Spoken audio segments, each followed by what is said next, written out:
সুপ্রিয় দর্শক, হক green world চ্যানেলে আপনাকে জানাই স্বাগত।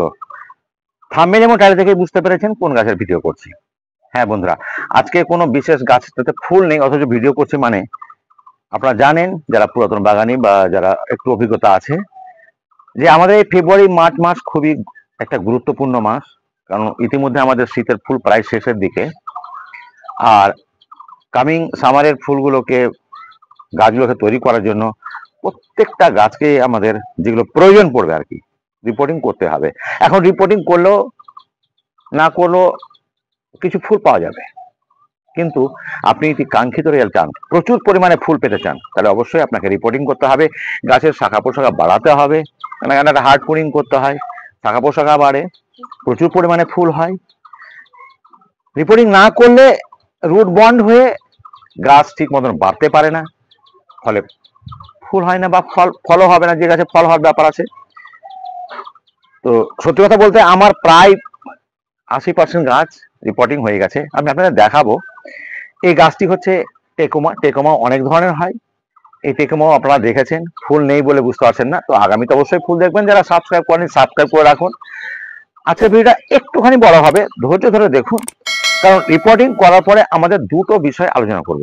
কি, রিপোর্টিং করার সময় আমরা কোন ধরনের মাটি ব্যবহার করব, আর রিপোর্টিং করার সময় গাছের যে এই যে টপটাতে যে মাটিগুলো আছে, সেই মাটিটা অ্যাকচুয়ালি আমরা কিভাবে একে ব্যবহার উপযোগী করে তুলবো সেটাও বলবো। তো বন্ধুরা, ধৈর্য ধরে দেখতে থাকুন। প্রথম শর্ত আছে, সেটা হলো যেদিন আপনি গাছটির রিপোর্টিং করবেন, 2 দিন আগে থেকে জল দেওয়াটা বন্ধ করবেন, অন্তপক্ষে 1 দিন আগে থেকে। মানে শুকনো মাটি না হলে রিপোর্টিং করতে একটু সমস্যা হয়, ভেজা মাটি চপচপে মাটি হলে সেটা ভালো হয় না। প্রথম কি করব, আমি গাছটাকে যদি এভাবে দেখি যে আমার এভাবে উঠে আসছে না এরকম ভাবে, তখন 4 সাইডের মাটিকে একটুখানি নিড়ানি দিয়ে হোক বা যেভাবে হোক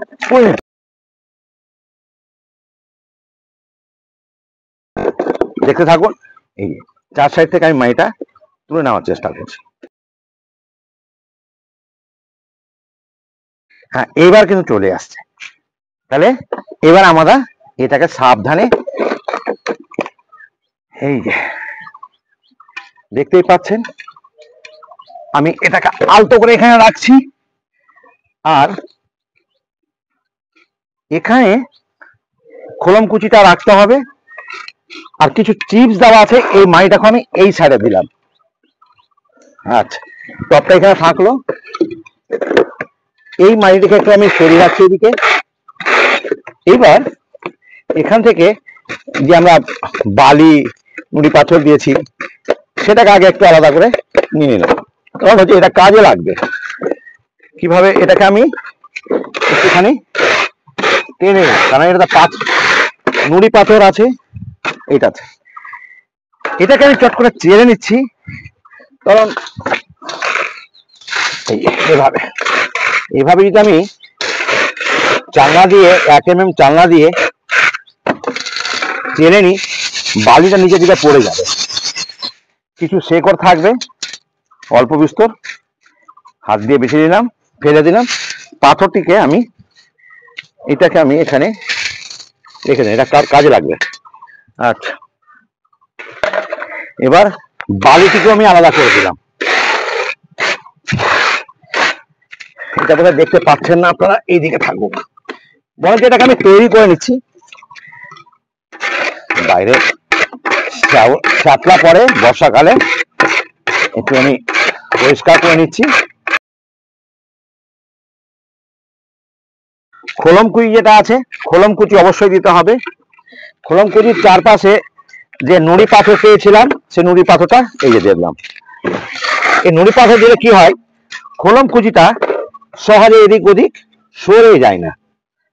এবার যে বালিটা চেলে পেলাম, সম্পূর্ণ বালি, এই যে একদম বালি। যদি আপনারা নতুন ভাবে করবেন, শুকনো বালি দিয়ে দেবেন, একটু বেশি করে দেওয়া আছে যেহেতু টপটা অনেকটাই বড়। এই এটাকে আমার তৈরি করা থাকলো, এখানে থাকুক। এইটার ব্যাপারে একটু জানার ব্যাপার আছে। প্রথমে কি করব, আমি দেখতে পাচ্ছেন আগাছা আছে, ঘাস আছে, 1 ইঞ্চির মতো উপর থেকে মাটিটা তুলে নেব, মোটামুটি 1 ইঞ্চির মতো। আচ্ছা, তার আগাছাটা পরিষ্কার হয়ে গেল, সেক্ষেত্রে উঠে গেল। এবার আমি এইটার কতটা কি করব, এটাকে মোটামুটি 3-4 ইঞ্চি মোটামুটি রেডিয়াস ব্যাসটা নেব।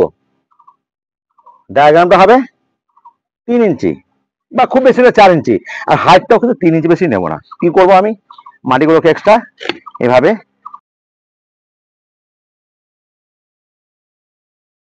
যদি শেকড় এখানে থাকে সেটাকে আমি কেটে ফেলবো, অবাঞ্ছিত শেকড় রাখতে পারবো না। এইখানে যে মাটিটা আমার দেখতে পাচ্ছেন একদম ঝুরঝুরে, এই মাটিটাকে কিন্তু আমি তৈরি করে রেখেছি। কিভাবে তৈরি করেছি, মাটিটাকে শুকিয়েছি, শুকিয়ে মোটামুটি এরকম একটা টবের জন্য 1 চামচ ইউরিয়া, 2 চামচ ফসফেট এসব দিয়ে বস্তাবন্দি করে রাখা ছিল, মানে মোটামুটি তৈরি হয়ে আছে এই মাটিটা। এই মাটি তাহলে কি করব আমি, কোনো খাবার নেই কিন্তু খুব বেশি এখানে, তো এই মাটিটাকে যে খাবার দেবো এতটা মাটি লেগেই যাবে ওখানে। এখানে আমি কি দেবো দেখুন, এখানে হচ্ছে একেবারে গোবর সার, শুকনো চা পাতার মতন করে নিয়েছি, শুকনো চা পাতার মতন গোবর সার করা আছে। এই যে দেখতেই পাচ্ছেন, কোকোপিট, কোকোপিট, কোকোপিট প্রয়োজন আছে, এই গাছ খুব ময়েস্ট পছন্দ করে। সিটি কম্পোস্ট আমার কাছে আছে একটু, ওটাও আমি একটু দিয়ে দিলাম। তো এগুলো তো সব মাটিকে হালকা করার জন্য, জল ধরে রাখার জন্য, এবং কম্পোস্ট এর বিকল্প নেই। জৈব সার হিসেবে গোবর সার হোক কিংবা আপনার সিটি কম্পোস্ট হোক বা ভার্মি কম্পোস্ট, এর বিকল্প নেই, এ দেবেনি। আচ্ছা, এবার যেহেতু এখনই আমি এই গাছটা পটিং করবো, তাহলে এইটা মেশাবো আমি কি কি এখানে একটুখানি আপনাদের দেখিয়ে দেওয়া, দূর থেকে দেখতে পাবেন না বলতে না। শিং কুচি বা শিং চাচা 1 মুঠ নিয়েছি, নিয়েছি আমি নিমখোল, নিমখোল আর এর মধ্যে যদি ব্যাকটেরিয়া ফাঞ্জাই থাকে কিছু, ওটাকে মেরে ফেলে পরে সার হিসেবে কাজে আসবে।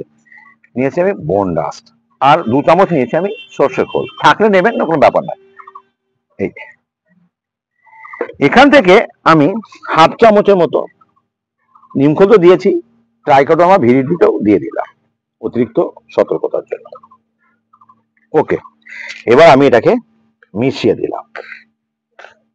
একটু ধৈর্য ধরে করতে হয়, তাড়াহুড়া করার ব্যাপার নেই, অনেক নিচুতে চলে যাবে, যার জন্য একটুখানি প্রথমে টপটা কিন্তু গাছ হিসাবে একটু বড়, পূর্ণ ভর্তি করতে হবে এমন কোনো ব্যাপার নেই। এইবার এই গাছটা কিছু কাজ করতে হবে। এর যে শুকনো ডাল যদি থাকে, আর যদি মনে করেন আপনি হার্ড পুনিং করবেন, হার্ড পুনিংও করতে পারেন। হার্ড পুনিং করার সময় খেয়াল রাখবেন গাছ দেখতে দৃষ্টিকটুটাকে যেন না হয়, সুন্দর লাগে। শুকনো ডাল অবশ্যই কেটে নিতে হবে আমাদেরকে, যেটা একটু বেশি বেড়ে গেছে, মানে বৃদ্ধি পেয়েছে আর কি, সেটাই কাটবো, বাকিগুলো কাটবো না, যাতে গাছটা তৈরি হওয়ার পর দেখতে খুব সুন্দর হয়, সেটা খেয়াল রাখতে হবে। কারণ গাছটা সবসময় যে ফুল থাকে তা তো নয়, কিন্তু ফুল না থাকলেও যাতে দেখতে ভালো লাগে সেটাকে মাথায় রাখতে হবে। কিন্তু এখানে কচি ডাল বেরোচ্ছে, থাক, ওর তলা থেকে কাটলাম, ওটা রেখে দিলাম, যাতে গাছটা খুব তাড়াতাড়ি ফুল আসে। এবার এইটুকুই, গাছটা এখনো রাউন্ড ফিগার হয়নি, আগামীতে হবে নিশ্চয়। আচ্ছা, এবার বসিয়ে দেখে নিয়েছি, মোটামুটি ঠিক আছে, ঠিক আছে। এইবার এই মাটিটা দিয়ে দেবো। খেয়াল রাখবেন একসঙ্গে সব মাটি ঢালবেন না, কারণ এইভাবে চেপে দিলে কি হয়, তলার দিকটা যাতে গ্যাপ থাকে না, এয়ার গ্যাপ যাতে না থাকে, কারণ এয়ার গ্যাপ থাকলে কিন্তু ওখানে জল পৌঁছে গিয়ে শেকড় পচে যেতে পারে। একটু দূর থেকেও টপটাকে দেখবেন যে ঠিক সোজা গাছটা বসেছে কিনা, সেটাও খেয়াল করে নেবেন। ঠিকই আছে, সোজাই আছে। আর একটুখানি চেপে দিলাম হাত দিয়ে, আরো একটু লাগবে, এটাই এবার দিয়ে দিতে পারি আমি এভাবে। এগুলো তো কাছে থেকে দেখাতে পারছি না, আমি একটু কাছে থেকে দেখাবো, একটু দাঁড়ান, ওয়েট করেন। আমি বলেছি একটু ভিডিওটা একটু বড় হবে। এবার এটা যথেষ্ট সুন্দর হয়ে গেছে। এবার এখানে আমি মোটামুটি 1 লিটার জল, ভরপুর জল দিতে হবে, কারণ যেহেতু একদম রিপোর্ট করলাম পুরো মাটিটাই শুকনো। এইবার আমরা এই মাটিটাকে কি করে ব্যবহার উপযোগী করব সেটা জানার আগে চলুন আমি ইতিপূর্বে যে গাছগুলো রিপোর্ট করেছি সেগুলোর বর্তমান অবস্থা দেখে নিই। চলুন, গাছগুলোকে আমি রিপোর্ট করেছি সেই গাছগুলোর অবস্থা কি। এটা একটা জবা, আমার কাছে 10টি প্রায় জবা আছে, তাদের রিপোর্ট করা হয়ে গেছে, একদম পাতা সুন্দর বেরিয়েছে। এটাও করেছি, এটাও করেছি। এটা সব থেকে আগে, এটা পাতা অনেক বড় আছে। এখান থেকে দেখতে পাচ্ছেন এই যে একটা গাছ, এখানেও করেছি। এই যে একটা গাছ, এটাও করেছি, খুব সুন্দর গাছ। আরো করেছি, আপনাকে দেখাচ্ছি এদিক থেকে। যেমন এই গাছটা একটু কয়েকদিন আগে মাত্র করেছি। এখানে একটা জবা আছে, এটা অবশ্য গ্রাফটিং জবা, একটি গাছে চারটি কালার হয়। এটা একটা, এখানে একটা করেছি 1 সপ্তাহ আগে, সেখানে পাতা চলে। এটি একটি টেকোমা, খুব সুন্দর পাতা বেরিয়েছে। এই টেকোমাটাও নিশ্চয়ই দেখেছেন আপনারা আমার কাছে। এটা একটা জবা, প্রচুর ফুল হয়, লক্ষ্মী জবা। আর এটা হয়েছে আমরা রেড হট টেলস, এটাও করেছে। এরকম অনেক গাছই। এই গাছটি কাছে থেকে দেখানো নিশ্চয়ই দরকার আছে আপনাদের। এই যে জল দিলাম এখন, আর এই যে এগুলোতে কিন্তু একদম কচি কচি বেরোচ্ছে। তাহলে ওই হিসাবে, যেমন এইখানে দেখুন, এই যে বেরোচ্ছে, এখানে বেরোচ্ছে এগুলো, যার জন্য হিসাব করে প্রুনিংটা করতে হয়। এই দেখতে পাচ্ছেন, আশা করি দেখতে পাচ্ছেন, এই যে আমার এগুলোতে সব বেরোচ্ছে। তো এই যে দেখুন, কাটার সময় একটু খেয়াল রাখতে হবে যে কোন জায়গা থেকে কাটতে হবে। তো আশা করি আপনারা বুঝতে পেরেছেন। তো চলুন মূল ভিডিও আবার আলোচনা করতে যাই। তো বন্ধুরা, রিপোর্ট করা পর গাছগুলোর বৃদ্ধি হচ্ছে, খুব শীঘ্রই ফুল আসবে, এটা আপনারা দেখলেন। এবার আমরা এই মাটিটাকে কিভাবে ব্যবহার উপযোগী করব সেটা একটু দেখে নেব। চলুন সেটা একটু দেখা যাক।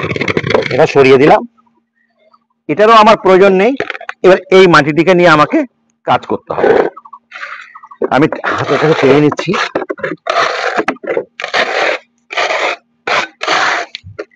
প্রথমে একটুখানি দলাগুলোকে ভেঙে দেব। এই দলাটা ভেঙে দিয়ে 2-3 দিন যদি শুকিয়ে নিতে পারেন খুব ভালো হয়। তো আমি অতটা সময় দিতে পারবো না, আবার একটা সময় করলে আবার এই মাটিটাকে নিয়ে আমাকে আবার ভিডিওতে সঙ্গে অ্যাড করতে হবে। আমি আজকেই করে দিচ্ছি, মোটামুটি শুকনোই আছে, খুব একটা ভেজা নাই। বলেছি যে এটাকে কি করব, মোটামুটি করে আমি তাড়াহুড়ো করে চেলে নেব।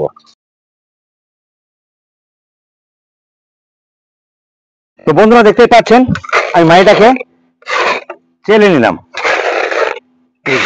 এতগুলো মাটি ফ্রেশ হয়ে গেল, এখানে কোনো শেকড় বা পাতা কোনো কিছু নেই। এবার এটাকে আমি তুলছি এখানে। এবার এই মাটিটাকে কি করব, কিভাবে আমি একে ব্যবহার উপযোগী করব, এটাই বলতে চেয়েছি আমি। তো চলুন দেখে নেওয়া যাক কি করতে হবে। এখানে এখানে ইউরিয়া এখানে দেবো আমি। এটার জন্য 1 চামচ, খুব বেশি নয় কিন্তু, 1 চামচ ইউরিয়া, বা একটুখানি বেশি নিলাম। গোটা পূর্ণ হলে 2 চামচ নিতাম। ট্রাইকোডার্মা ভিরিডি আছে আমার 1 চামচের মতো, এটাও দিয়ে দিলাম। আর কি 1 চামচ নেব আমি এখানে এসএসপি, সিঙ্গেল সুপার ফসফেট। তবে এটা 2 চামচ দিলেও কোনো ব্যাপার নেই, আমি একদম বড় চামচের, এটা 2 চামচের মতনই হচ্ছে আর কি। এটাকে বা একটু আগে দিই। এবার